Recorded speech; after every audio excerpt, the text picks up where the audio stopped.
Hey chat, welcome back to the stream. Hopefully you can hear us. Hello. Now. We are really sorry about that. We had some audio issues. But of course I'm here with Dennis. Hello, nice to have me. It's very nice to have you indeed. And we are, where are we? Oh my god, it's very spooky here.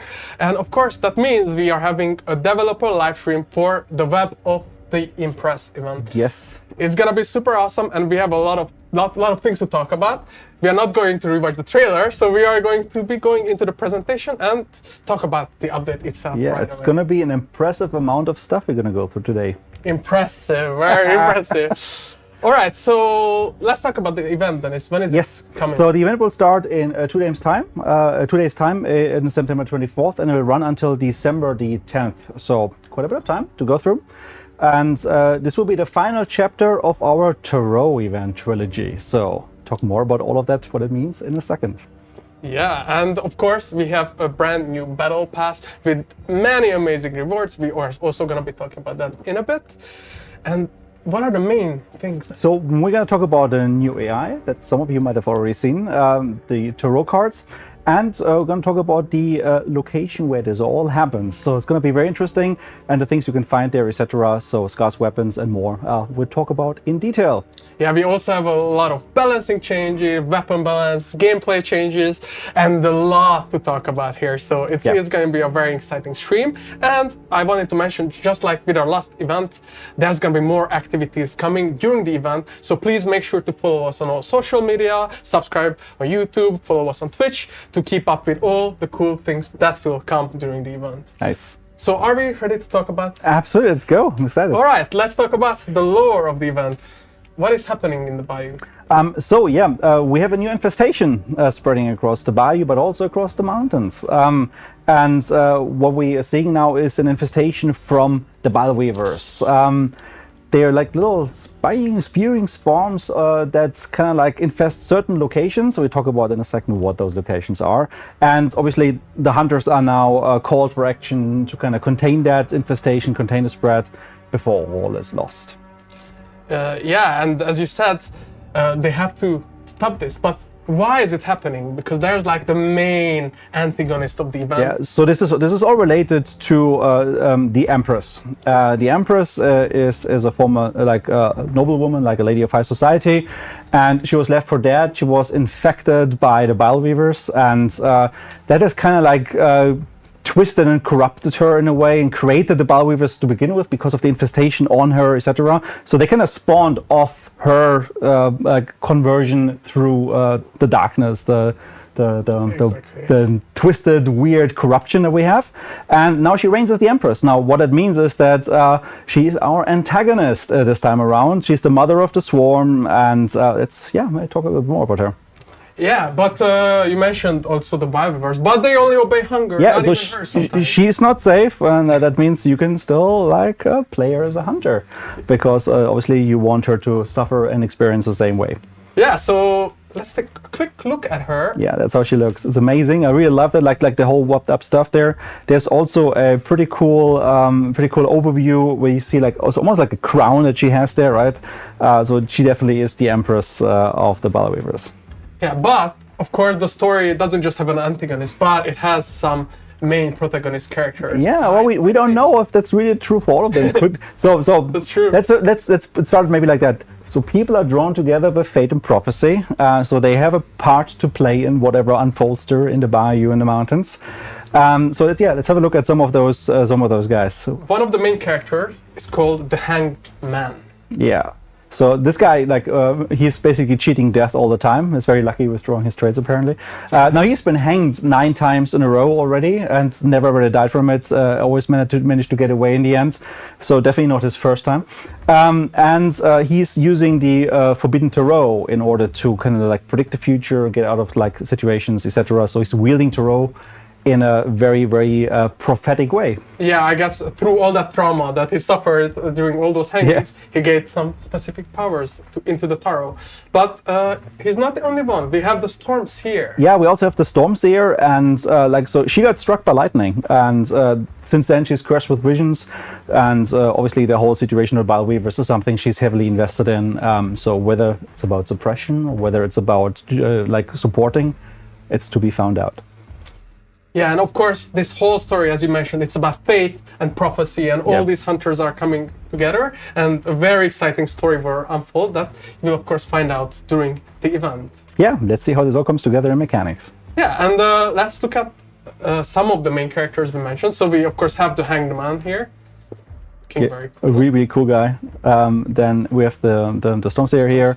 One of my favorite skins. I really play her like a lot in the playtest, etc. I really enjoy using you already played her? Oh yeah, I did a lot. So really awesome skin. And we have some more people that we're not going to reveal yet what their role is going to be. So you might also recognize some faces from the trailers absent here. So there's going to be more to unfold as the Web of the Empress spreads. Yeah, so the story sounds very interesting, but of course, one of the core points were the Baal Weavers. So why don't we listen to them very quickly and see how they look?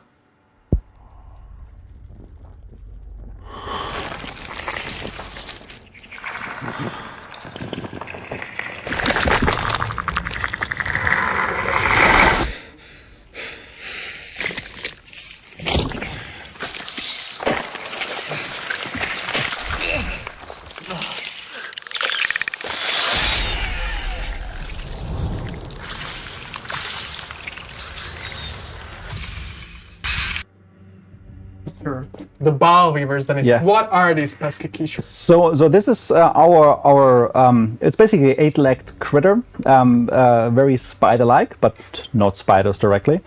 And they're like a swarm enemy that we're having hatching from XX that you can like find around the world. And they're very overwhelming in numbers. So you definitely want to be careful around how many there are. Like those of you who sometimes feel a bit overwhelmed by water devils or by leeches next to meatheads, these things are really having an impact in numbers.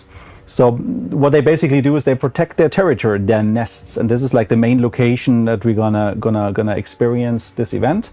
So let's maybe talk a look about that. Yeah, but let's take a close look at the Baal Weavers in the video, and of course you will see the nests and the eggs as well, right here. Yeah. So as you can see, like they kind of spawn from XX. You can find them not only in their main nest, but you can also find them sometimes scattered around the world. Obviously, they're more lethal in large numbers around the main nest, but still, like as you go around like towers, other locations, you might come across them. The nest itself is like the star of the show here, obviously, with like lots of them in there, and like a very different experience as you go through. I really like how they kind of jump at you, like it's almost like they want to hug. So not creepy at all, and I really especially when they swarm you like this and then they also jump at you, not creepy at all. You cannot see like them walking around the wall, so like the whole nest gives you like a very three-dimensional fight with them, like going between levels very quickly, and that makes it very, very interesting to move around.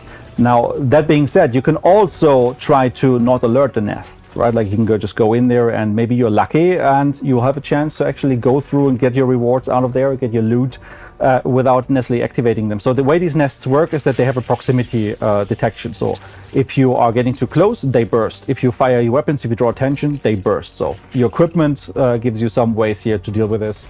And if you're fast, you can maybe spread the escalation of the nest this time around. It's really awesome. So you mentioned the nest a lot. So why don't we talk about our new 17th compound, as we call it, the Baal Weaver nest? Yeah, so the Baal Weaver nest is, as you mentioned, like it's a 17th compound, so our maps have 16 compounds. When we talk about the Fool's Hideout, when we talked about the Murder Circus in previous events, these are our 17th compounds, like this, an additional space that is going to be between the existing spaces and random locations, and it's going to be the same thing here for the Baal Weaver nest. You have basically a massive web-covered central location, central nest, multiple layers, and you will find it at very, very, very different places, for example, than you would find like the other ones, like the Fool's Hideout, etc. Because these nests can be built up three-dimensionally and don't need like the same footprint like some of the other locations. So you'll definitely encounter like the nests around like on top of cliffs. You're like on top of the mountain, like near La Plata mine, for example. So there's chances for you to discover this at locations that you haven't seen so far. That's going to be very interesting because it kind of breaks up as you move through the world and discover them. We're going to tell you exactly where they were all across the maps, but every map has multiple locations, and it's going to be one part of the fun to discover them for yourself. And of course, it's not just bile weavers hiding in the nests, but you can find some treasure as well. So yes. What are those? So we have some of the usual sealed rewards that you can find in there, like the sealed traits, restoration kit, the ammo resupply, etc. So some of those, as you can see, like we're gonna reuse and bring back. But we also have a couple more things. So we have the Destiny style, which we're gonna talk about in a second, and we also have the new Scars weapons that you can also find in there. Yeah, and why don't we take a look at the nests as well in action and a close-up of them, like. Wow, creepy. Yeah, I really like this. Like, so you can see, like maybe some of you recognize already what locations the nests are built around, but just seeing them on the trailer, I mean, you kind of find the locations, but they look very, very differently. And sometimes, like the good stuff is on the top floor, sometimes the good stuff is on the lower floor. There might be different entrances, etc. So they're kind of mazy, but intentionally so. So we want you to kind of like get lost a little bit in there and have it a bit creepy. But I'm pretty sure after a few rounds, you find your way around. So yeah, we can already see the Destiny dial here. So this is basically a version of our fortune teller machine, and we're gonna talk a little bit about it in a second. Amazing. Yeah, so that's the bile weaver nest. And let's talk about the event itself and yes. how people interact with pledge marks and how it exactly. So like it's a return of the pledge mark in the wager system. So like our previous events, your goal is to accumulate event points. For accumulating event points in the mission, you also get every 25 event points a pledge mark on your hunter that you can use to spend it for sealed rewards. That can be like cash, that can be like sealed traits, other cool things. So it's down to the player and down to you ultimately then what to spend them on. And like the whole thing is going to be focused around the 17th compound. This is the main place where you will be able to spend your points. Obviously, you can still do that at supply points in other areas, but this is the central location. And we also have a pretty cool new battle pass. It's amazing, and it has so many cool rewards. And we actually have a video to showcase some of our favorites, highlighting them. Like a new skin for the Uppercut Deadeye. We have like a dynamite stick animation, which is pretty cool about balancing. So some of the stuff, like you can see sometimes it's a mix between like a new skin, but also like an animation for it, like the spider on the grip's really nice. And then this is my all-time favorite. Like this is basically a little spidery walk on the gun. I like how he uses the two fingers for like the fangs. So pretty cool stuff. Like I really enjoy using some of these animations a little bit alongside, but obviously like the skins are amazing as usual as well. So yeah, I mean the whole theme, you know, the web, the Empress, it's so creepy, yeah. And of course crawling on that battle release. Very fun. So there's obviously more to explore than we just show you. There's a small selection, but the battle pass is full of awesome rewards. So go check it out. Yeah, so as Dennis already mentioned, we have the pledge marks, the scarce weapons that we're going to talk about in a bit. But yeah. What's very important, that these this time around stick around after the event. Yes, so going into the event, obviously you guys will go through a wipe, as you've already seen. Like we've now had a week without the event running. But moving forward, what we want to ensure is that as you go and experience an event, at the end of that event, like we don't necessarily take stuff away. So you have a chance, for example, to seamlessly use the pledge marks that you have on a particular hunter and the events as the event ends, and then just use them right away in the next event after that one without having to go through. So persistency is something we are changing, and like the same for like, for example, the scarce weapons we're going to talk about in a bit. These things will all carry over, and if you have a trait on a hunter, it will stay on the hunter. Yeah, so there's this one thing that you talked about a bit during the video, Destiny's dial. You mentioned the wager system is back, but what is this exactly? So the Destiny dial is basically a bit of an agnostic version of the fortune teller machine. So this is something that gives you randomized rewards. So you can use that. You can use your pledge marks and kind of like sync them into that machine, giving you something. So the fortune teller you might remember from the Murder Circus. This is basically our take on that as a more of a universal feature.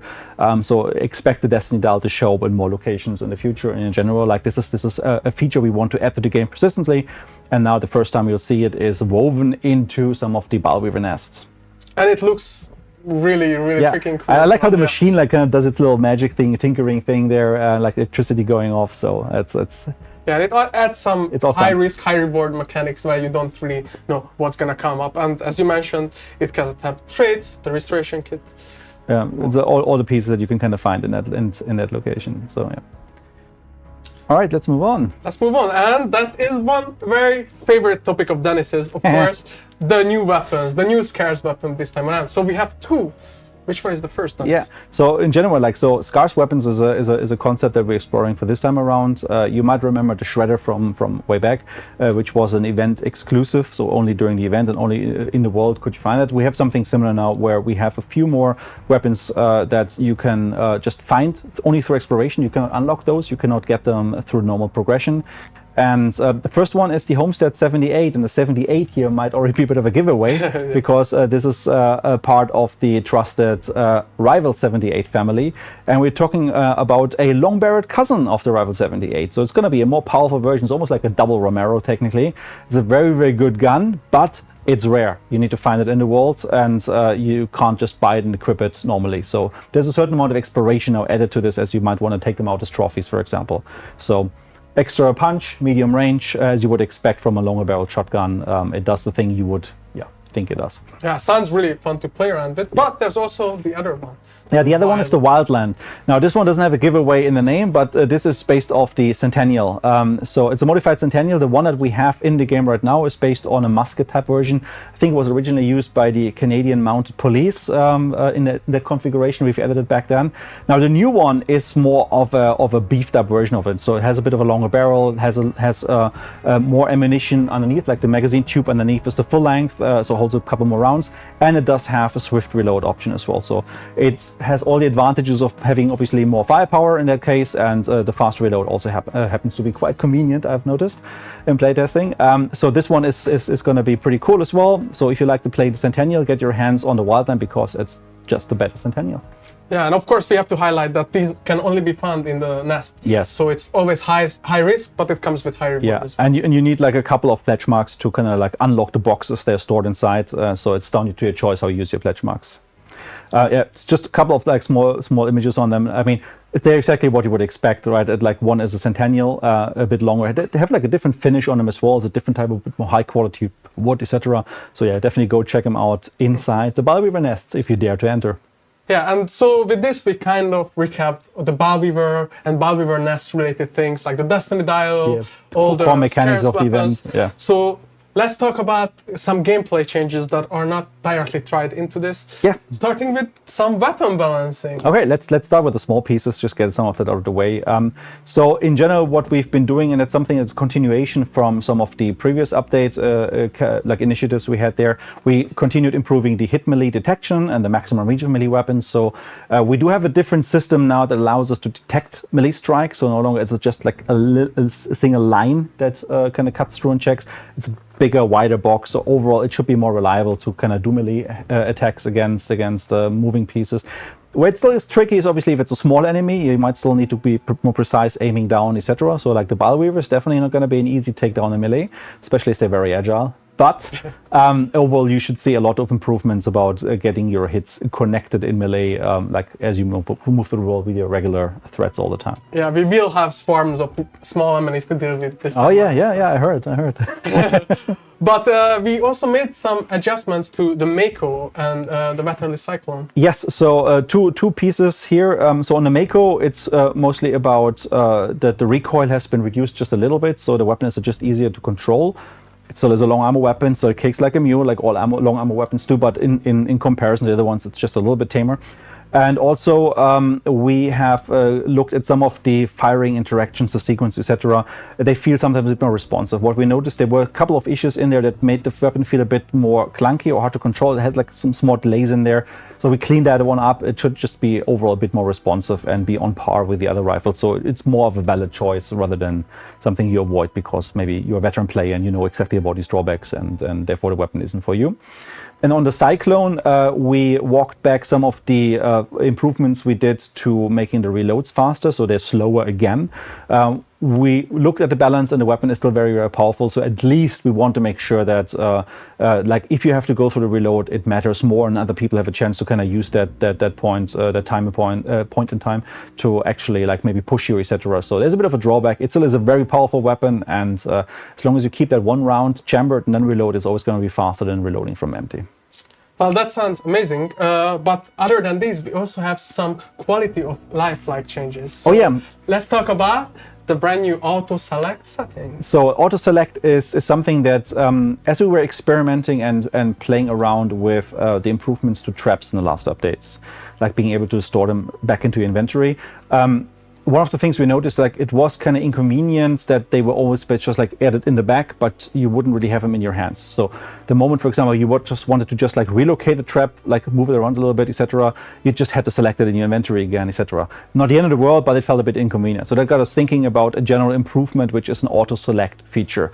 Now this is on by default at the moment now, and it will basically mean that whatever you are picking up, like a fire bottle, or maybe retrieving your spear, you put it in the player's hands again right away, and then you store from there. So you do have some control about that. We're going to see that in a second with the options menu entry, but the important piece is there's also a way to disable the whole thing. So if you don't like that, if it's not for you, you can totally disable that in the options.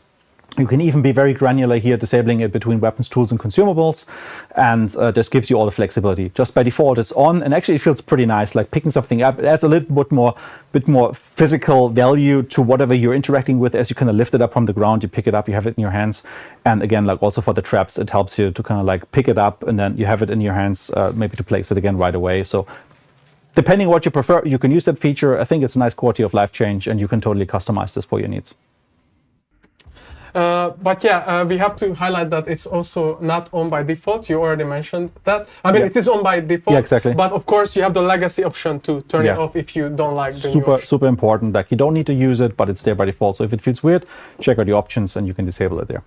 And yeah, it's not working on everything. So for example, it's not selected when you're looting toolboxes or from hunters or beetles. Whenever you pick up a physical piece in the world, is basically the rule of thumb here. So like the beetle spawns, obviously, they are like you're gonna grab it out of there. You don't leave something behind, or the same way the toolboxes, you get something like exactly like that.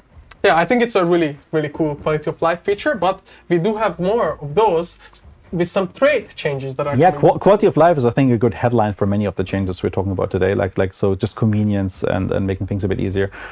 So the first one we're going to talk about in this case is Bladeseer, and you might already be thinking about, I know what this is about, and you might be totally right. So Bladeseer is becoming a default ability. However, we're not going to get rid of Bladeseer. Talk about that in a second. In a nutshell, what it means is like you can now retrieve your thrown projectiles, your bow, arrows, your bolts, etc. Within 25 meters, you will see them just going into Darkside, which normally would have been what Bladeseer would have given you. But instead, what Bladeseer does now is it extends the range up to 75 meters. So for example, if you play more like the long range, like bow and crossbow bolts, etc., this might still be useful for you, but it's up to you. You, at least by default now, are not required to have this trait anymore. You can get the benefit in close range. And it feels very convenient, just like picking up throwing axes, knives, etc. It feels appropriate for the interference that normally retrieving ammunition has for you. So you mentioned throwing knives. Let's talk about throwing other things. So we did make some changes to Assailant as well. Yes. For the veterans among you, you might remember that we've kind of moved stuff into Assailant. We used to have a trait called Tomahawk, and we merged that one with Assailant at one point as we generally tried to reduce the amount of traits we had. And now we're doing this the other way around because we're actually removing it again from Assailant. However, not into a new trait or to another trait. We're actually giving you that as a default feature as well. So you will now be able to just pick up any axe, hammer, shovel, whatever you find in the world and be able to throw that. Which what we hope from that is that first off, you can finally do the achievement. Yeah. Oh my God, I still don't have that achievement, so it's time. But also, you might not rely as much anymore on throwable tools as a requirement, because if you look around, you might find a hammer to maybe get that hive off that roof, like do throw something against like some dock handle, etc. So it just gives you more options here to kind of like get ranged options, silent options into your normal path as you walk around the world. So again, it's there as an option. It's a small thing. However, at the same time, we also did some changes to the damage and ensured that when you throw these weapons, they actually do adequate damage and kill AI properly, etc., as you would expect. I mean, as you know, like even a throwing axe tool, like that one kills an armored in one good placed hit to the chest. So it's of course important that then the big cousin, the World Hammer, will have the same option as well, and it's reliable to kill stuff. Yeah, that sounds really cool. But we also have one more trait that we changed. Yes. Witness. So Witness, and also something that everybody knows, I know what they're talking about, and you're right again. So this is about removing the healing ability from Witness, which we felt like it's kind of redundant. Initially we put that in as something to beef up Witness, as it was an event trait. Since it has just become part of regular rotation, it felt kind of like overlapping a bit too much with, for example, like a ghoul and other health-giving traits. So it still is all about finding corpses, and I think that excels at that. We make it a bit cheaper from 5 to 4 points, but the healing option goes away, and players should now be able to focus on what this trait does primarily, which is like finding and confirming, for example, dead players, whether they wipe the team, or maybe even taking on the scent of a team moving through the world as you see the leftover pieces from the guys they killed. So yeah. That's awesome. I think these changes will be welcomed by the community to streamline some things. But let's talk about some loot changes that we have added in this update. Yeah. So in this case, I think this is probably like the biggest one of this one at the moment. Custom ammo spawn changes. What this means is that the weapons that you find in the world now have a chance to actually spawn directly with some custom ammo linked to it. Not always, and it's kind of random which ones you'll find, but there could be a good chance that you find a sniper weapon and then that already has high velocity or even Spitzer ammunition attached to it. Could be, or you find something with Dum-Dum ammunition. So in general, like maybe if you see those weapons lying around in the world, pay closer attention now, because they might contain some really cool ammunition types. Maybe some of them even scars, you know, and therefore you have a chance to like kind of get your hands on instances of those. Yeah, and it adds some decision making in the moment. Like if you see some poison ammo, you may take it to a boss that is weak to poison. So that would make it very nice. But we also rebalanced some of the consumable looting. So maybe as a preface to that, so what we started with as we rolled out things like the toolbox years in the past, we usually were very cautious about giving the player options to get more defensive tools, because back then like there was a problem, like people were kind of entrenching in the layers a bit too much, and then they had chances to get like even more instances of concertina bombs, etc. We deemed it back then to be a problem for the game flow and adding to stagnation. We've, I think, for some time now moved on from that. So, like, we've introduced the saddlebags. We've also had some of these consumables now spawn in the world on their own. Like I think all of you remember being up in the tower and seeing a concertina bomb there. As such, like that restriction no longer made any sense, and we instead went in and said, like, you know what, let's just reshuffle and expand these pools a little bit, so you can find some things in the tool and in general, like saddlebags and other mechanics that you maybe not have come across before, maybe including even like a recovery shot. That sounds great. And there's one more thing that we're experimenting with currently in this update is some changes to the beetle spawn. Yeah, so this is something that we're kind of reacting a little bit to community feedback on this, but we're not yet ourselves 100% sure if this is something we want to keep like that moving forward. And the main point here is that even though beetles still have a very low usage across the board, we want to ensure that like the ones you find in the world are the ones that allow you like to, for example, help your teammates like not be set on fire anymore, rather than being offensive ones all the time. So if you want to bring a stalker and a fire beetle, you have to equip it at the beginning of the rounds, because we will now only be able to find choke beetles from the beetle spawns, the little beetle nests in the world. Still a good place to run to whenever your teammate is burning and you might get to him, or just have him and take him along the way. However, the offensive beetles are now restricted to you bring them into the match. Again, we might walk this back in the next update. We're trying that out now, so definitely give us your feedback on this, whether you prefer that or if you would like to have the old flexibility back. So we see it as an experiment. Yeah, so we covered a lot of things you can find in the world that you can loot, but so we have a brand new addition to the game, the powder keg. Oh yeah, so now it's gonna get explosive. So the powder keg is a new world item that we're adding to the world. You can find that scattered throughout our compound, etc., like you would lanterns and other pieces. And it is a deployable item. Only found in a mission, so you can't bring powder kegs from the outside. Why would you? But inside, you might have already walked around like, oh, how awesome would it be if I could just like the big red barrel and put it in my pocket.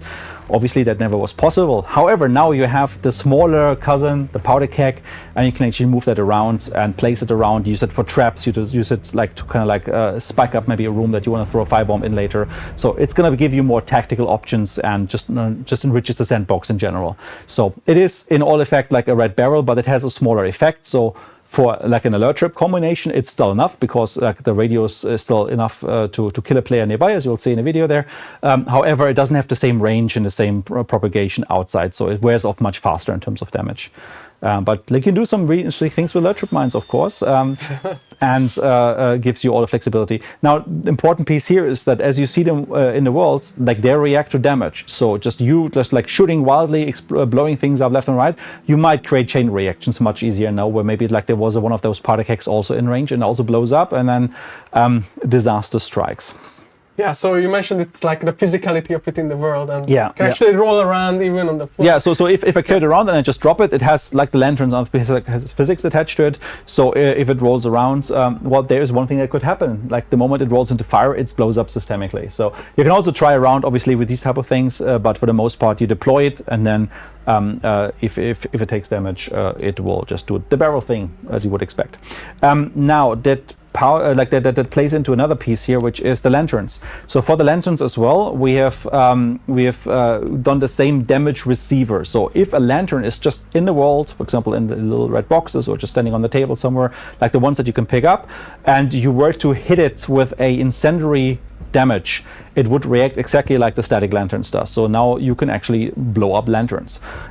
If they're since they're turned off, as if you don't have in your hands, right? Like, so they follow the same rule set as a deactivated static lantern. So if you just do damage to them, nothing really happens in this case. We don't have a destruction effect for them. However, the moment they receive fire damage, like incendiary ammunition, or you throw another lantern at them or whatever, that's when they react, and then they kind of burst in flames. So again, you can also use them for chain reactions, and maybe that's also interesting to play around with setting up traps with a powder keg and a lantern next to it, and then just shooting the lantern with incendiary ammunition.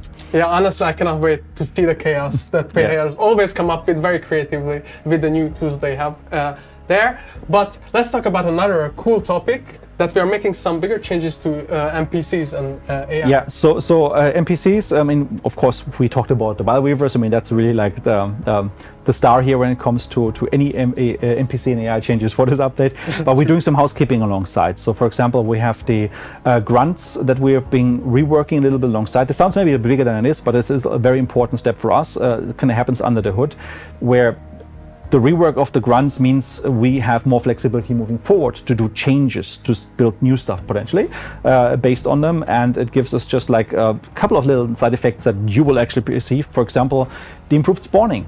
So in the past, AI would pop in very aggressively right in front of you sometimes, right, depending on the server and distance and where they would then designate it to spawn. Now we have an improvement there where the grunts, if they spawn in, they actually spawn in a prone position, and then they actually stand up and walk around from there. So you'll see a much more natural way of introducing these enemies, and less popping with the grunts as we spawn them in for a compound. We also had some improvements to their movement and the pathfinding they're doing, but this is probably mostly under the hood. The most player-facing, most visible change here is that they actually move slower in water now, which they never really were impacted by. So you as a player were bogged down by like deep water, they would not, and they would just run at you. Now they're affected by the same rules, which means you can actually lose some of those as you walk through water, and then turn around and shoot them as they still try to catch up. So you do have more options there. Again, it's mostly under the premise of like housekeeping, but it sets us up for some really cool things also in the future. Yeah, and alongside the grunts, the hunter bots also seen some improvements. It's very important to mention that the hunter bots are only available to new players until rank 11, so it will only affect those, but they have a lot of new improvements. So the hunter bots, I mean, their main purpose is we call it like the first time user experience, the onboarding, like getting a new player, understanding the game, and I think they've been doing a very good job for that purpose, but that's also what we designed them for. They're not meant to be an opponent that you fight as a mid-experienced or veteran player.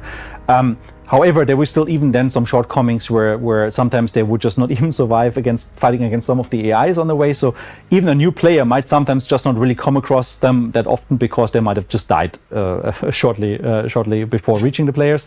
And doing some improvements around how their combat behavior works exactly, etc., has been some of the pieces. So don't expect them to use major tactics now, but they should at least be able to do the job, the role that they're built for, which is like give players a good time when they start a game, but also introduce them to the concept that maybe some enemies are actually shooting back.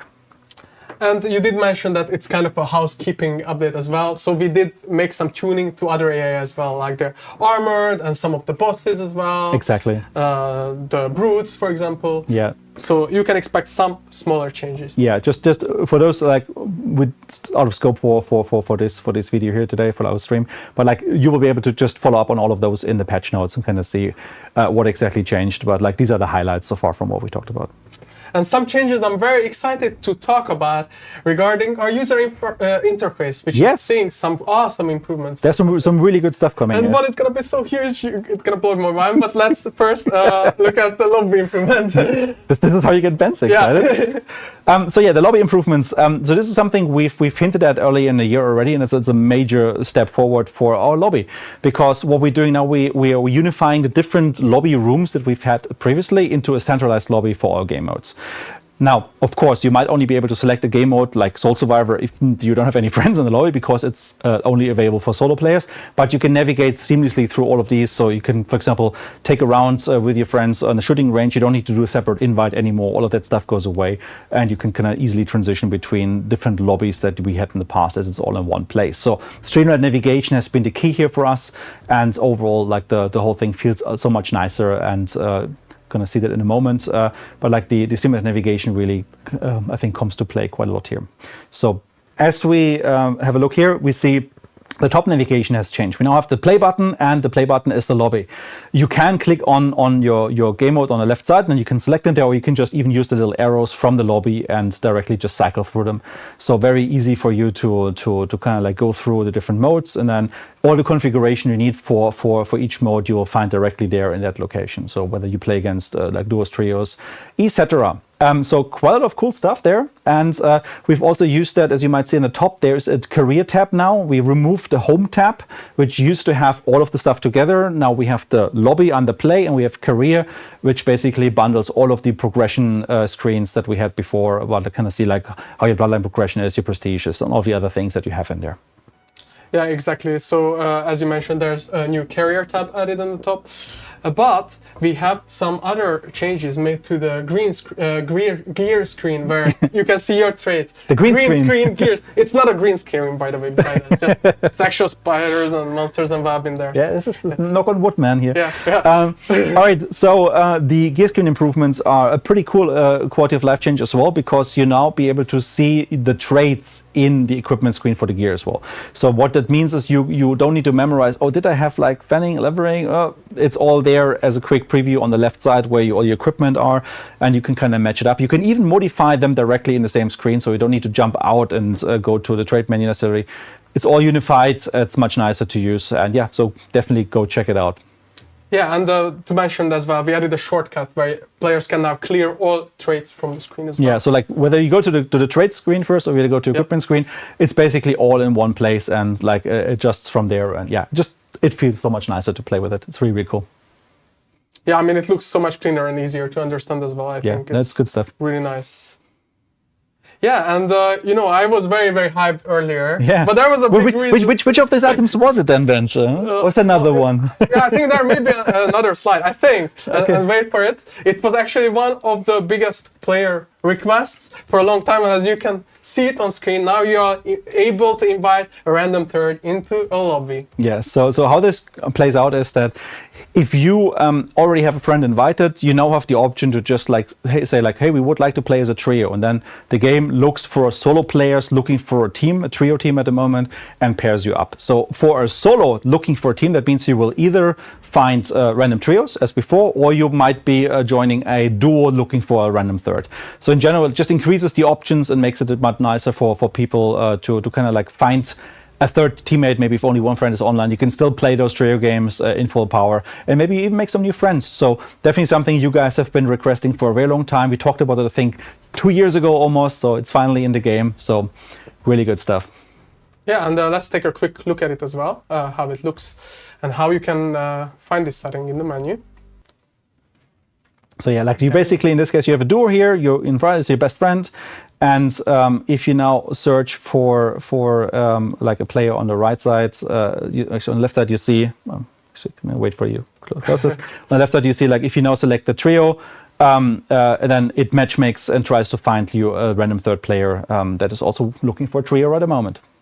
And yeah, I'm so happy nice to have this because I know that this question always came up during streams, on social media. So we are really happy to finally have that in the game. Yeah. So definitely tell us what you think, and also tell us your stories about you met new friends that way. Yeah, so it's a great way to do that. And yes, there's another big point we want to touch on, which is about the rarity system. Yes, so we heard you guys. You didn't want having so many different colors in the rarities, so we're walking back that system, or let's say the most of that system. So the aim is here obviously to remove some of the visual noise, like the different outlines and frames and all that stuff that kind of like these sometimes not really easy to read rarities. Like the idea from our side was to give you a very good overview about like how to rate and how to place a certain skin, also like use that consistently, for example, from a pricing perspective. It wasn't really fully there. We never really had the consistency that we were hoping for. So in this case, we kind of made the decision to walk that back. And what we have now is two things remaining. So everything is either a legendary, which is the gross majority of all of the cosmetic pieces we have, or it's mythic. And mythic, as you know, denotes a piece that doesn't come back afterwards, so it's an event exclusive, so it's important to keep that distinction. But uncommon, common, rare, all of those tags have been removed, and the whole menu obviously looks a bit cleaner and much nicer again when it comes to understanding what is legendary, what is not. So yeah, the rarity is obviously something we did at the same time. Yeah, and as you mentioned, the mythics still remain, and that just denotes the skins that will never come back to the game. Yep. But now the legendaries are back as you were used to them before, basically. All right, Dennis. I think we went through a lot of things, but is there anything we forgot? I don't know. I think we should maybe consult the tarot if there's anything we forgot. Oh, okay. Do we have any? Oh, wait, there's one on the screen. Oh, wait. We have like a few tarot cards, and maybe it's actually not just a few. Maybe it's actually oh my God, that's a lot. Quite some, and maybe even you could argue maybe it's even a lot of them. So yeah, let's maybe talk about what the tarot card system is all about. Yeah, but first of all, they look amazing. I love them. I love them. So this is basically your favorite trade art style, but now in color. So really amazing work as usual, and like these cards, we look at them individually in a second, a bit bigger on screen as well. But yeah, as you mentioned, so what are the tarot cards? Yeah, so the tarot cards are a single-use consumable. That means they apply all the rules for like the same thing as a dynamite bundle or like a vitality shot or whatever you bring. So you want to make a choice there whether you want to bring them into a mission, or also if you find them in the worlds, like if you have the space to actually take them and use them. We have a total of 12 of these cards. Each of them have their own unique gameplay effects. The idea is that while they give you new ways to play, right, new gameplay options, they're not overpowered. They fit in very nicely and just give you tactical options without being like oppressively powerful. The idea is not that tarot cards should dominate the game, but they kind change some of the nuances in a very nice way. And we're gonna look a little bit in a moment about what they do. But in general, where do you find them? So you can find them in the world. We'll talk about in a second what that means. However, you can also get them via Dark Tribute. So this is very interesting because by just playing over an evening and several rounds, like every step in Dark Tribute gives you a card, and even the first step gives you 2 cards. So you will have an ample opportunity, even if you're unlucky during the match, to find them, to still get your hands on a number of those. They're kind of rare, they're kind of precious. They're not like spammable in a way, unless you really take a long time to collect a lot of them. Then you can obviously use much of them together. But they give you really like a choice of, is it now the right moment to bring it? And I think that makes them very, very interesting. When we talk about where to find them in the world, we have 3 inside the Ballweaver nest. So it's another reason to go into this awesome, nice place full of like horrible critters. So enjoy. And also you can find them randomly outside. However, also still thematically linked to the Ballweavers. So we have these smaller locations outside. We talked about this earlier when we discussed the Ballweaver nest.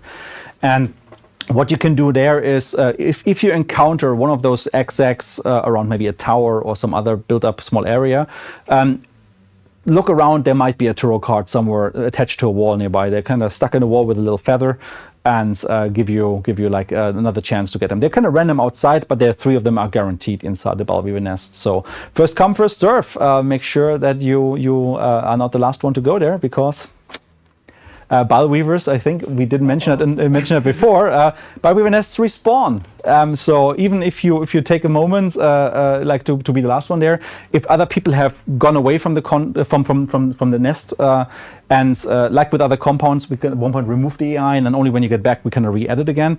In this case, if that happens, the bile weaver, like the XX, the small little cocoons, they will actually repopulate. So they're little work-intense little buggers. They kind of rebuild their nests very quickly.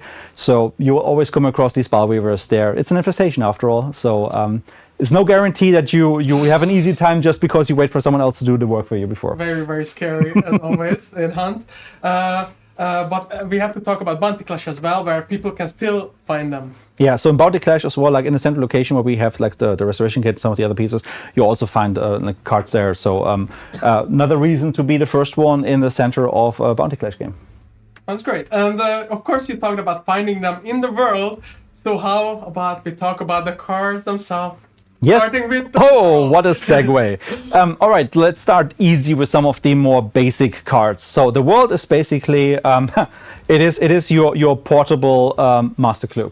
Yeah. So it does exactly what the master clue does, which means it reveals all boss targets. Just basically ticks all the clues for you, and then you know exactly where the one or the two targets are. It's a very standard card, very basic card. Obviously interesting if you have it on you from the last round, for example, because you can play it right at the beginning of a match, can burn card in your hand, and and you're set on your way, directly know where to go. So very useful, for example, for that solo who really has the goal for this mission to kind of trap the hell out of the bile weaver nest, and maybe have a good chance of being the first one around, know where the bosses are, from which direction the enemies might approach the nest, because you know where the bosses are. They might go there after the banish. That type of stuff, right? Like, so it gives you the tactical depth. You don't have to go to the center anymore, where there would also be a master clue inside the nest, but this one is the portable version, and a nice starting card. Nothing too fancy, but also still quite meaningful. Yeah, so let's talk about one of the other more basic cards, the Moon. The Moon. So the Moon is interesting because it gives you 2 seconds of dark side boost. So again, also rather straightforward if you have a chance to get the Moon. And again, keep in mind, all of these cards are kind of rare and precious, right? It's not going to be have like 5 of those running around and everybody has always dark side boost. That's not the case. So it comes down to you having the card and then playing it at the right time. When I say the right time, the important consideration here is that the Moon, obviously, when you get dark side boost, leaves the little scorch mark on the map as well. So if you, for example, were to play this card right at the beginning of a round, well, congratulations, you've just given away your spawn location, right? So it comes down to finding the right moment to sometimes use these cards. Some of them have drawbacks, etc. In this case, the drawback is that, well, you're kind of marked on the map when you use it, so you want to be careful when to do it. Yeah, there's definitely some cool tactical use cases for it, though, like around the boss compound, for example. And in general, like, we're going to keep some of those tactical things out of the scope of this meeting here, because like we could potentially talk about this for hours. That's true. But we want you guys to discover this as well. So we're going to hint at some of the tactical uses for these cards, but in general, we want you to discover that and have the community kind of find out what's the best way of combining and using these cards in what situations. So let's talk about a card that ties us back to Garden of the Witch a bit. Yes. The Garden. Also a rather straightforward card. This one fully heals you and also your teammates, and clears out any like status effects like bleeding, burning, poison, etc. So this is one of the cards we've also hinted at already with a little teaser a while back, where people have been speculating quite heavily about what it actually does. Well, what's the reason here? And the Burning Hunter obviously was the giveaway. Like, so you play the card, your friend also stops burning. So this is basically a super vitality shot that affects the entire team. Very nice thing, but again, also a precious card. You want to use it in the right moment. Yeah, and since I mentioned one event, let's mention the other one. So let's talk about the Fool. Yeah, the Fool. That's an interesting one, because this is the one card that goes really into like traditional card game territory. Because what this one does is it actually clones the card that you used last. So does it work? There we go. So this one actually copies the last card, yes, and that means depending on what the last card is you played this round, you do now have more or less value of it. Like, you can, of course, clone the world with it, right? Then you could use the world next round, but probably used the last one before, so no point. Or you save it for something a bit more high value. like maybe you want another garden or so. So it's up to you. You can kind of play with this. On use, this card transforms into whatever the last card was you used, and then it's down to you to decide what is the one you want to clone. Sounds great. And the next one is something that is very strong, but also comes with some drawbacks. The tower. So the tower is pretty nice because this is like a PvE related one, but it can have a very strong effect on the PvP side, of course. So I'm going to tell you all the situations again, how to use it, but it kills all of the basic monsters, even like meatheads within 65-meter radius. So you can use it also quickly for farming, for example. But also it sets you on fire. Because all of the AI also burn down, right? Like it's a fire effect; they all kind of like die from a fiery death. But you are affected yourself, not your teammates, just you as the bearer of the card, which is usually not a big problem. You just put yourself out, but you might have a bit of charcoal on your health now for a moment, and therefore you might want to be careful, maybe pushing that box or whatever. All right, and for the tricksters, here comes a very tricky one, the magician. Yeah, this is going to be very interesting for all those solo players out there, but it does have some benefits being part of a team as well. The magician is basically placing a dark side decoy at your current location. So what that means is that whoever has dark side boost will see that location as if there was another player. Now you can use it for all sorts of shenanigans about like masquerading where you really are. In this case, like someone places it at the extract, so someone is very carefully approaching. And maybe that gives you the chance to catch up with them or have the drop on them, etc. Physically, this is also something that you can see in the world, so people can kind of spot the masquerade and the trickery here. But you need to get close, maybe sometimes to reveal this one. What it does is it starts bleeding on you, so you don't want to use that like maybe mid-combat, etc. It has a bit of a drawback to it, as some of your life essence is poured into this manifestation and then has the decoy. Decoy lasts forever, so you can also place this in the beginning of a round at an extract and then, yeah, do all sorts of things if you expect that's the one people will go to on the way out. Sounds really cool, and I feel like it's going to open up a lot of new opportunities. But let's look at the Devil next. Yes, the Devil card is very interesting because that one is a combat-related one. So if you guys remember Crack Shot from the Murder Circus event, this goes in a similar territory, which means that we have sway and spread of weapons being reduced. Obviously excludes like shotguns or things which don't really have the spread being affected by it.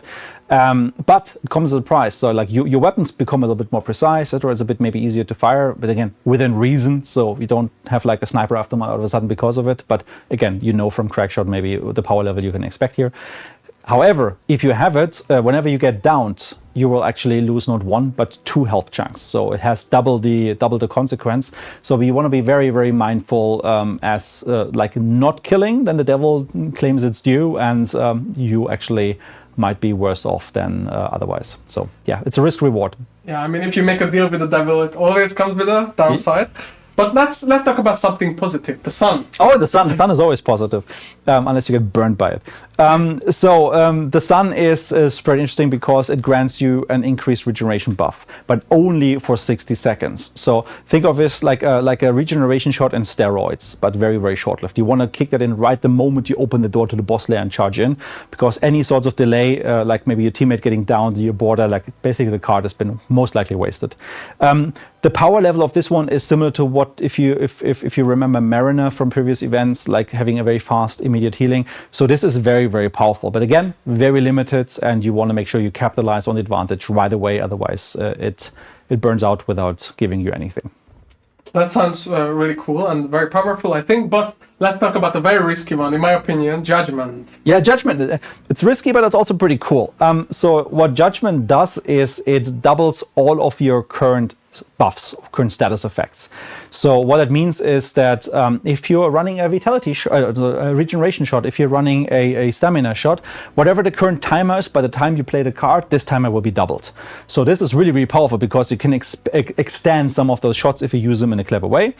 However, it also at the same time zaps your health to 1 HP. So that might be quite forgiving if you have a regeneration shot, right? Just takes a moment to pick it up, but like you don't want to do that maybe necessarily mid-combat. And I had situations where I thought I found this next to some bile weavers, and then let's just kick it in right away. And then a friend of mine, like doing playtesting, was just triggering the exec right next to us, and all of a sudden you had these bile weavers here on 1 HP. So be careful when you use it. The monsters are absolutely not taking any chances here, and just try to murder you at any chance you get. So So in general, again, similar to the Fool, it's more of a tactical choice card. Like you want to play this at the right moment. Like for example, you use a 4-shot boon with a pledge mark somewhere in the tower. Then maybe you kick it in right after, and you have at least double the time on what the timers tell you on that. So very interesting to see how people will use it. And of course, they kind of chain as well. You can do multiple judgments, and they always double. Like it's very expensive, and you probably don't even have that many judgments usually ready to go because again, tarot cards are rather precious. But you do have quite some opportunities there to kind of mess around with stuff. So it's very interesting. Yeah, go figure the details out yourselves. Yeah, and so this was already very interesting, but I think one of the most interesting one for me is the Hanged Man. Oh yeah, the Hanged Man is amazing. So this is, in my opinion, a big, real game changer. So what this one does, it allows you to spectate the nearest enemy hunter for a very limited time. I think it's like 15 seconds or so. So as you can see, like you now see in Darkside through the eyes of that hunter.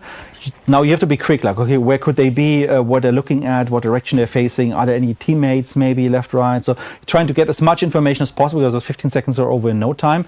But it gives you the chance to kind of understand where maybe someone is. Now, the catch is that the moment those 50 seconds are over, this is when the guys who have been spectated are now getting a little warning. So if you hear that in this little chiming sound, you understand, oh, damn it, we just got like spectated, and maybe this is where you want to make like a hard 90-degree turn left or so, maybe approach the combat from a different, change your tactics around because like another team might know where you are, where you're going, etc. So you don't want to be predictable.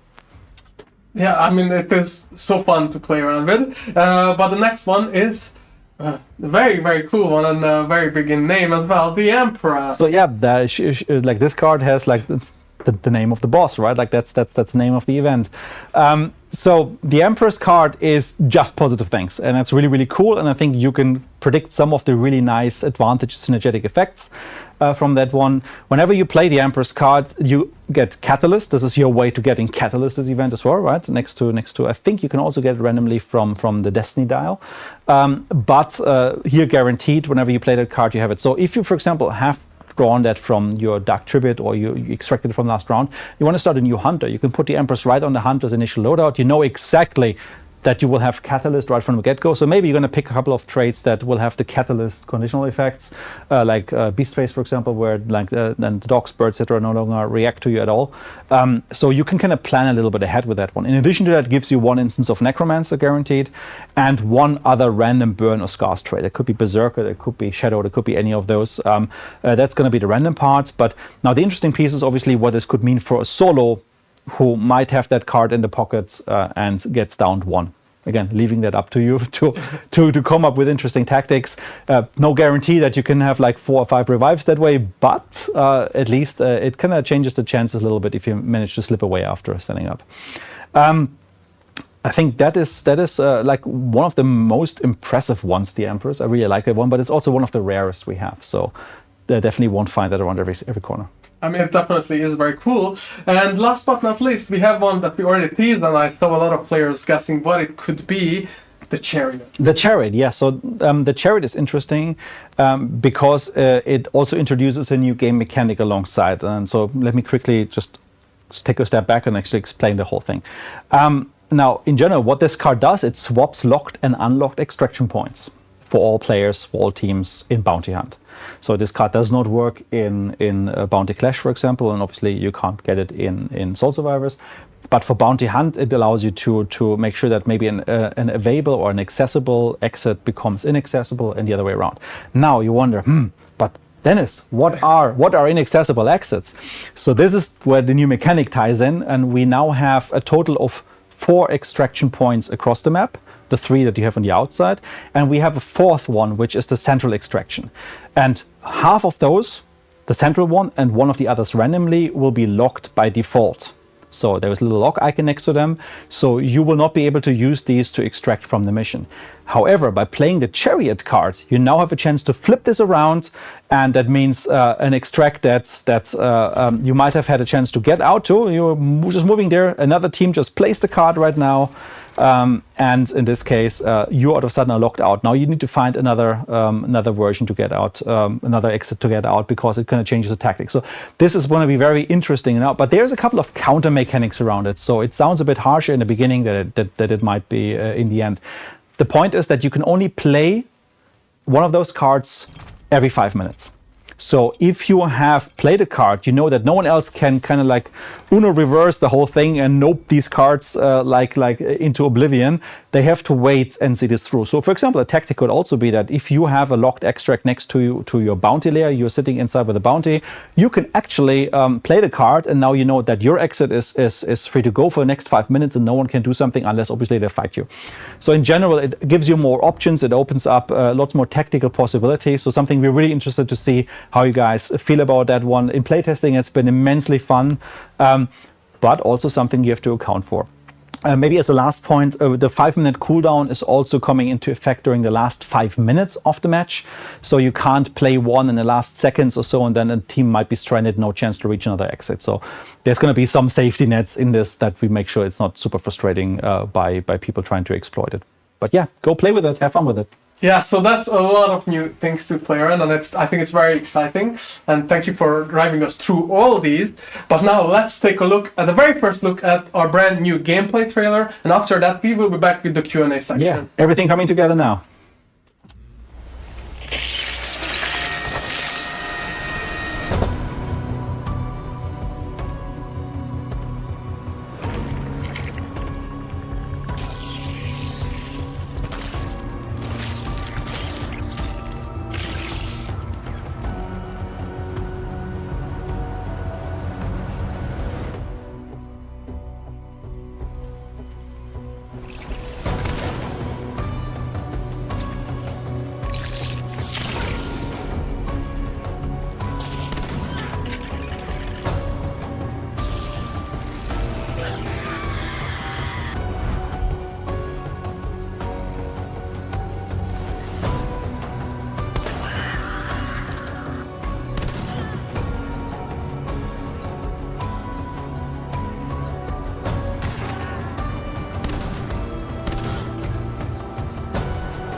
That gameplay trailer was truly amazing, and we have to highlight from very soon, about in 30 minutes, you can catch some of your favorite streamers playing on Twitch, already trying it out. So make sure to tune into the Hunt Showdown directory and check them out. So we have a little closed test that we gave access to some of our VIPs, and they can kind of play this, have a look at it, and so yeah, from I think 30 minutes roughly, right? Yeah, like after the stream. After the stream, 30 minutes or so maybe, you will have a lot of them popping that one up and giving it a first go. So yeah, definitely join in there, see how this all comes together in practice.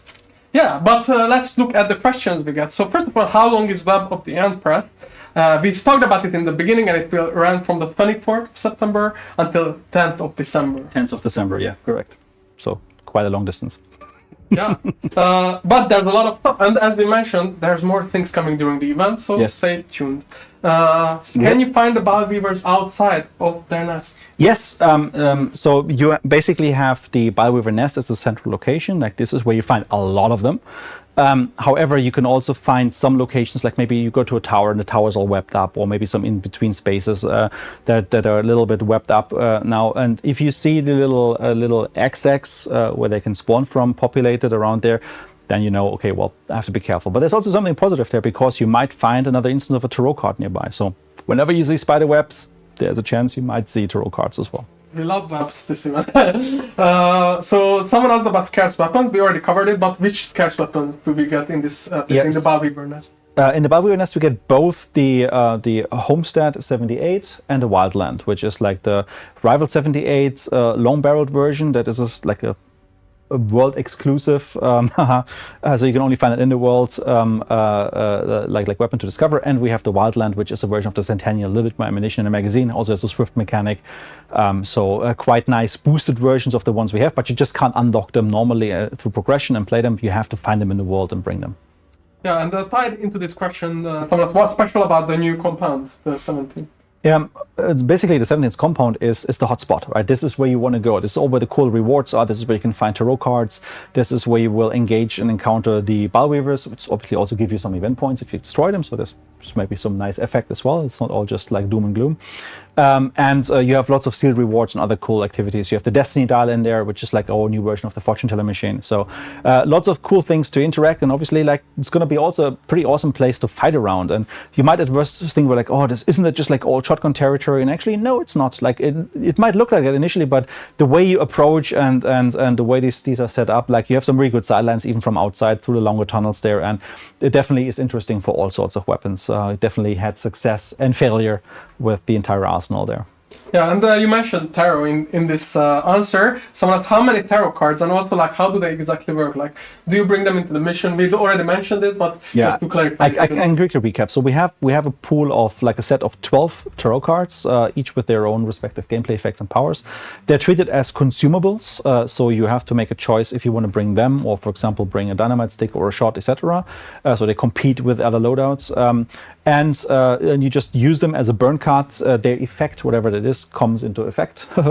And from there on, you either have the benefit of it. Sometimes some of them have some drawbacks as well. So you want to make sure you read the cards. Now, this is an interesting point here as well.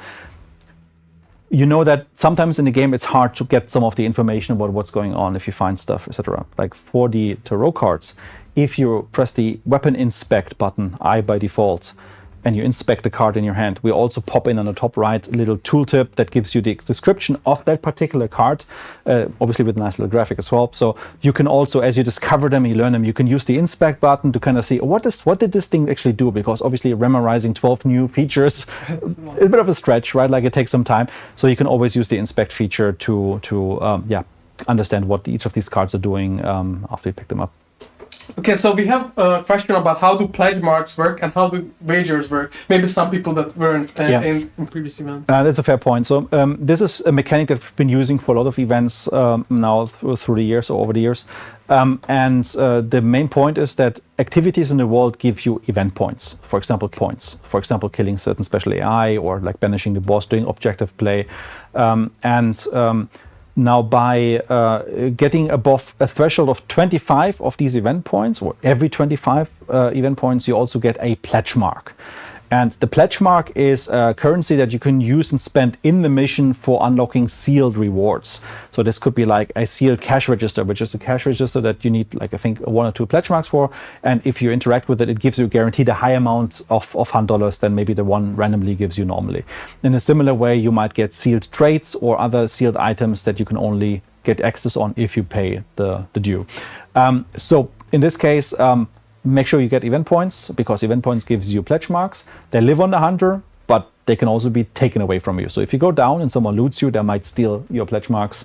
But obviously that's also a good motivation for you to go and hunt other players, because maybe you're too lazy to build up your event points on your own and you just want them to give them to you, and you can use guns as a convincing measure. So. Yeah, and I know we already talked about this as well, but it ties into this very well. So what is Destiny's Dial and what is the wager system? Exactly? So the Destiny Dial is a fortune teller machine. Basically, it gives you random rewards. So you spend a pledge mark, if you have any, and then the Destiny Dial dials, and at the end of it, it gives you a random reward.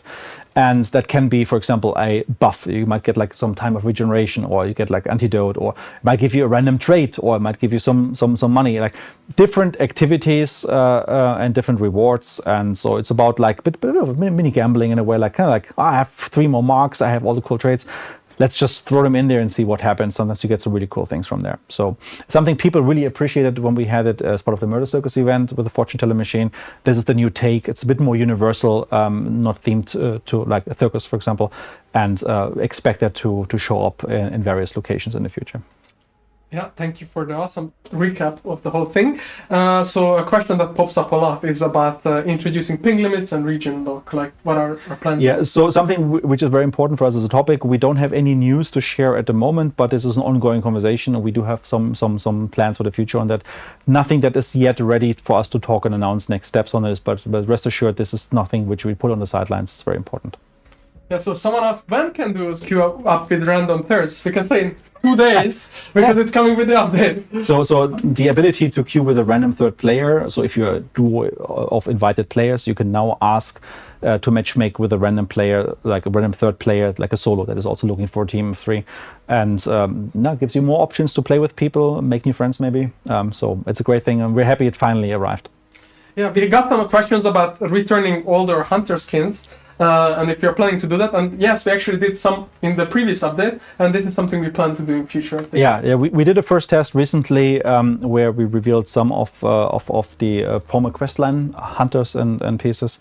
In the past, some of those were obviously asked and requested, but we can't bring them back in exactly the same way because they're mythic in terms of their rarity level, and that means they're exclusive for an event. However, we can bring variations of those, and it's something we definitely want to explore. I think it was a very, very good success, seeing all your responses on how you interacted with this new, and I appreciated that.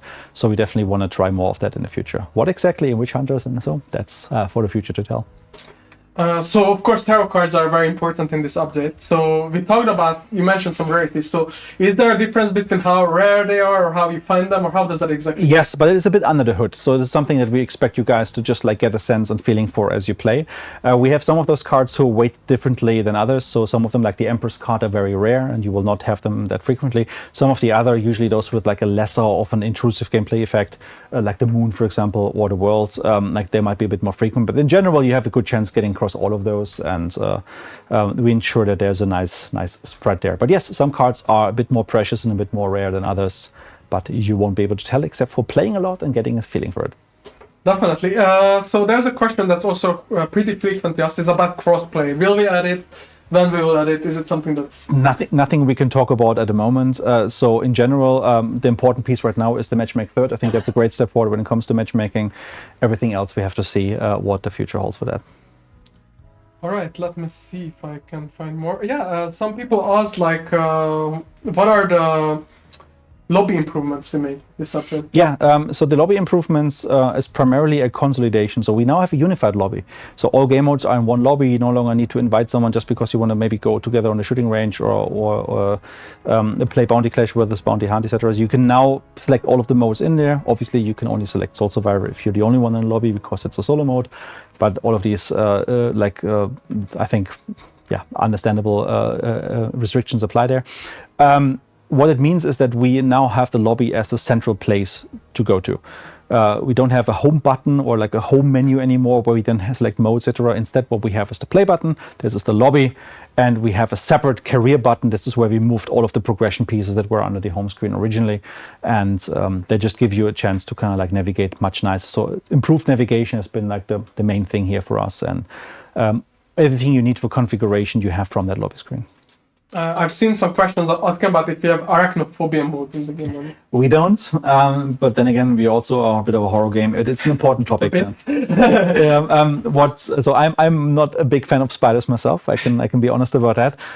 But I think this is something that in the future maybe we can talk about further. But right now, you don't have to go into the nest. It's strongly advised that you do. There's some good stuff in there, but you can take your own steps in the same way you can take your own steps whether you want to fight the spider boss, for example.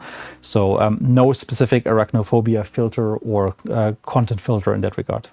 Yeah, someone was like a bit confused about the changes to the in-world items. So we had some changes like the silent changes and the power keg as well. Could you just recap that? Right, I mean, you're mixing a lot of things together. Yeah. So let's maybe take it apart step by step. So on one hand, we have some of the inventory and loot changes. So for example, we've opened up some of the things like the toolbox to also give you some of the like consumables that you didn't get in there before. We've already watered it down a little bit with like the saddlebags and stuff like that. So it's basically just like catching up with some of the other mechanics. Then we also did some quality of life changes, some of the traits. So for example, we have the Blade Seer ability that allows you to see where your projectiles are within a 25-meter radius. Now by default, just go to dark side. You don't need to trade anymore. You can see where your arrows are sticking, where your knife went, etc. And it makes it very useful to kind of like collect the stuff on the front. So very big quality of life change. But if you equip Blade Seer, which still exists as a trait, you just increase the range to 75 meters. So maybe it's a bit more interesting to maybe find your arrows, which you maybe fight a little bit further, or that spear that you threw across the roof trying to hit the hive and then it went past last second and now it's somewhere in the swamp, so at least you can find them a bit easier. And then I think we also had a third piece there. What was it? The powder kegs. Oh, yeah, the powder kegs. Yeah, exactly. So we also have a new vault item, which is the powder keg, which is a sandbox item you can just discover, similar to like lanterns. And that is basically a mini explosive barrel. You can pick it up, you can place it, you can drop it, and if you're unlucky and you drop it into fire, it blows up. Because these things now react to gunshots, etc. So if you just see some like sitting around, and the same is true for lanterns, and you do fire damage to it, like the lantern or the keg blows up directly. The lanterns will just detonate. And then on the kegs, if you hit it with anything else, like a normal red barrel, like they start burning for a second and then they blow up with a delay. So all the rules that you have from a red barrel, however, with a smaller yield. They're not as destructive, only if you're really close by. So you can still combine them with an alert trip mine, for example, and then you get like a pretty cool trap to kill people. But they don't have the same range as, for example, a normal red barrel would have. And with that, I think we covered most of the questions, unless there's something you still want to... I think we covered all of the big ones, so I think we're good. All right, Dennis, thank you so much. That was so much fun. It's my pleasure, This update. As we said, in about 20 minutes or less, actually, 15 minutes, hang out on our Twitch directory and check out some of those closed test players for the next 4 hours until midnight today. So there's gonna be some fun, and you can experience the first view of the game actually by small little closed test for some of our nice streamers we have in the community that really enjoy the game a lot. So we gave them first access to kind of like try this out. Unfortunately, none of you guys can yet join in, but so make sure to watch them. Make sure you take a look at what's all meaning in practice, and let's all freak out collectively from running into the Battleweaver nest. And just to mention again, the event is coming in just 2 days, so you don't have to wait too much anymore, and it's gonna be a lot of fun. We're also gonna be having some gameplay streams as always, so we will also show you the game and play around with it. But for now, I think we are done for today. Thank you, Dennis. My pleasure. Thank you everyone working on the stream as well. You guys really helped out. And see you guys in the bayou. Make sure to follow us on all social media. Follow us on YouTube, on Twitch, of course, all the other channels we have. And we hope to see you very soon. All right, enjoy the web of the Empress. Bye-bye. Bye-bye.